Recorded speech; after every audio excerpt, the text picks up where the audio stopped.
Assalamualaikum warahmatullahi wabarakatuh. Bersama saya di Uno IPAS Channel. Jangan lupa subscribe, like, dan share. Yang paling penting adalah komentar Anda semua. Salam literasi.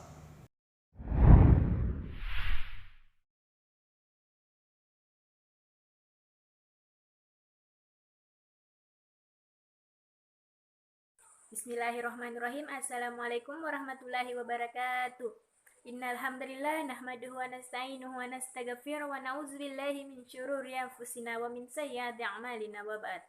Segala puji bagi Allah Tuhan semesta alam yang telah memberikan kita nikmatnya, baik itu nikmat kesempatan, kesehatan, umur yang panjang, dan terlebih-lebih lagi yang namanya nikmat iman dan Islam.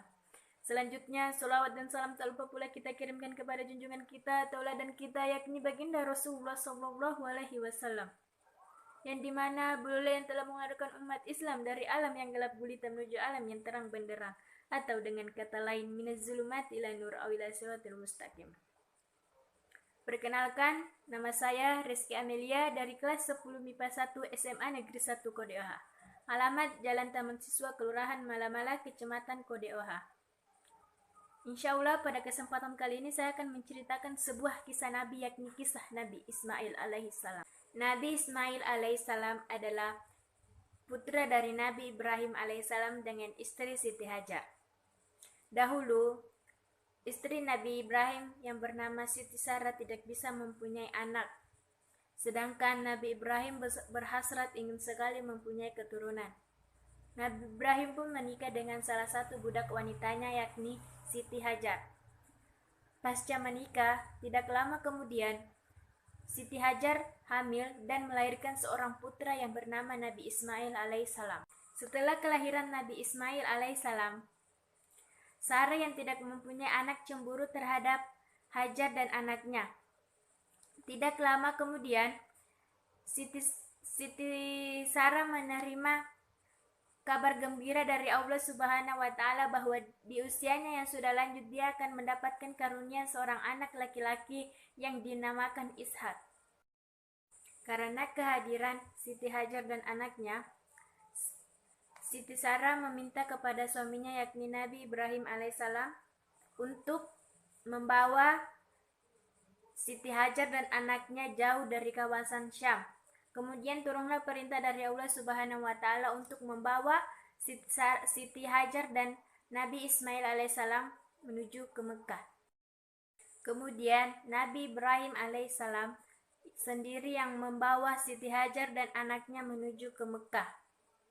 Dalam perjalanan tersebut, Allah Subhanahu wa Ta'ala memerintahkan malaikat Jibril alaihissalam sebagai petunjuk jalan kepada mereka, sampai kemudian mereka tiba pada suatu tempat yang tidak ada air dan rerumputan. Malaikat Jibril menyampaikan kepada Nabi Ibrahim, itulah tanah Mekah yang dijanjikan Allah Subhanahu wa Ta'ala. Setelah memasuki Mekah, Nabi Ibrahim alaihissalam meninggalkan Siti Hajar dan anaknya di tempat tersebut dengan penjagaan Allah Subhanahu wa Ta'ala, dan ia sendiri bergegas kembali menuju ke Syam. Karena sisa bekal makanan telah habis, kehausan melanda Ismail kecil yang membuat Hajar khawatir dan bergegas mencari air untuk meredakan rasa haus anaknya. Ia berlari ke setiap tempat dan 7 kali melewati bukit Safa dan Marwa. Namun ia tidak menemukan air setetes pun. Kali terakhir ia mendengar suara di sekitar Nabi Ismail alaihissalam. Kemudian ia pergi menuju kepadanya karena khawatir seekor hewan mencabik-cabik anaknya. Namun dengan sangat senangnya ia baru tahu bahwa di bawah telapak kaki Nabi Ismail itu terdapat sebuah mata air yang mengalir. Mata air tersebut kemudian dinamakan dengan nama Zam-Zam. Suatu ketika Nabi Ibrahim alaihissalam mendapat perintah dari Allah Subhanahu wa Ta'ala dalam mimpinya untuk menyembelih anaknya Nabi Ismail alaihissalam. Kemudian ia sampaikan hal tersebut kepada anaknya Nabi Ismail alaihissalam. Nabi Ismail pun menjawab agar ayahnya segera melaksanakan perintah Allah Subhanahu wa Ta'ala. Dalam riwayat dijelaskan adanya usaha iblis untuk membujuk Nabi Ibrahim alaihissalam agar mengurungkan niatnya untuk menyembelih Nabi Ismail alaihissalam. Ketika Nabi Ibrahim dan Nabi Ismail berjalan menuju Gunung Tsubair, di tengah perjalanan iblis pun berusaha untuk merasuki Nabi Ibrahim agar mengurungkan niatnya. Iblis terus berusaha menggoda keduanya, namun tidak berhasil. Bahkan di antara upayanya, iblis pun merayu ibu dari Nabi Ismail yakni Siti Hajar dan juga berusaha mempengaruhinya, namun upaya tersebut tidak berhasil. Nabi Ibrahim dan Nabi Ismail alaihissalam sampai di atas puncak Gunung Tsubair, dan ketika itu Nabi Ismail alaihissalam melihat ayahnya khawatir akan pekerjaan tersebut. Ia menepiskan kekhawatiran ayahnya dari hatinya dan mengingatkan kepadanya atas keridahannya pada Allah Subhanahu wa Ta'ala. Ketika Nabi Ibrahim meletakkan pisau di atas leher Nabi Ismail alaihissalam, terdengar suara gaib yang mencegahnya untuk meneruskan pekerjaannya.